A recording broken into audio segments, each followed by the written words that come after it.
Toby Foster at breakfast. BBC Radio Sheffield. The reason we're talking about this is that on Inside Out tonight, we're looking to campaign to get us to eat more out-of-date food. Proved Foods, just outside Sheffield, have built their business on the fact that most people can't tell the difference between fresh produce and something that's just that little bit older.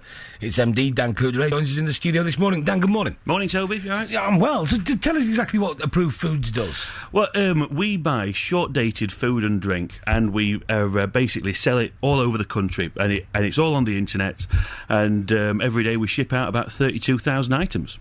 So where do you get your stock from?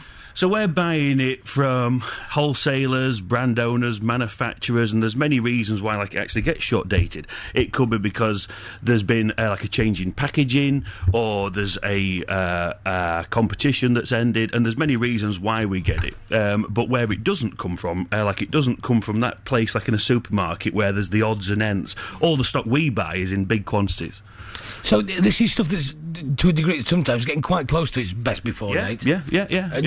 And sometimes after its best before. Yes, that's right, yeah. I mean, it's all really down to the price. So, if I was to go and sell you, a Mars bar, and it was a day out of date, you might say to me, well, I'm not paying £1 for it. And I'd say, well, what about 2 for £1 or 10 for £1? And there'd be a point where you say, well, actually, it's only a day past its date, that's, offering me, a real deal. And all the products we sell, all the actual quality has already been built into these things, and it's the price that's got to reflect, the actual deal. And so how late after dates would you go? It depends on every product. Every product's, different. So, crisps, couple of months. I mean, it all depends how they've been stored. If you've got products that have been, sat in a window of a shop, they're going to go off, probably even sooner than the actual date. However, if they've been in a cold warehouse all their lives, couple of months. I mean, I've eaten, there's videos online of me eating a Mars bar that's a year out of date, and you just can't tell the difference. We had a tin of soup, Heinz soup, that was 7 years out of date. So it's probably been in this can for 10 years, and it was fine, it was perfect. Yeah. Talk to us about your customers, because this is the point that I think surprised a lot of people. There's all sorts of people who use your service, aren't there? There is. I mean, it isn't, you would think that it's going to be people who are really struggling to make ends meet, but it's not. Our customers are people who are actually quite affluent teachers, who are just wanting the things that they normally buy, but they want them, at a cheaper price. So olives and artichoke hearts and, but then other normal things, cereals and rice. And, it's really, our customers are more Middle England, it's your Tesco shopper, rather than someone who is really struggling to make ends meet.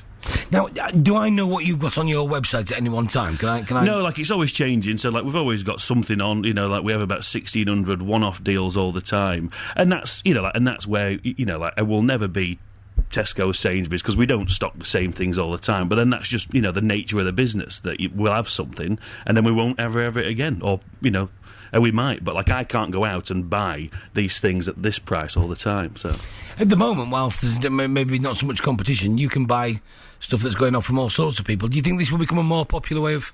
I hope so. I'm all about people's attitudes to dates have definitely changed. When I was working on the markets 10, 12 years ago, I've seen a big shift in the attitudes of really mums, and it's mums who are buying the things for the kids, and that's definitely changed over the past 12 years. So, in what way? They wouldn't used to? Yeah, I used to go and hear mums saying that they won't, they'll buy that for themselves, but they wouldn't buy it for their kids. When I stopped working on the markets in probably 2008, I was hearing a very different story of, I'll buy this for the kids, they eat this, that, and the other. And now when you look at, we get every month, I think it's 200,000 visitors on the site, and there's a lot of people there who are clearly all right with dates. And all the complaints we don't get anything about the actual products, it's where's my order and all the rest of the stuff that normal internet companies get. You mentioned normal internet companies. Are you planning on keeping this internet only, or do we see a range of shops opening? I see it'll always stay, on the internet. I mean, we can reach right down to Devon, right up into the Scottish Islands, and get, value to money to people who just can't have shops, like, to actually get all our gear down south, like, is a real challenge with the dates and all the rest of it. You've got to be moving things around quick. So, the main thrust of tonight's show, of course, is the amount of food that now isn't going to landfill. Yes. Which is a byproduct of it, isn't it? Yeah. Like, we fit in with. Big companies want to be green. Nobody wants to be sending anything to landfill. It's really costly, and we just fit in on that route to market.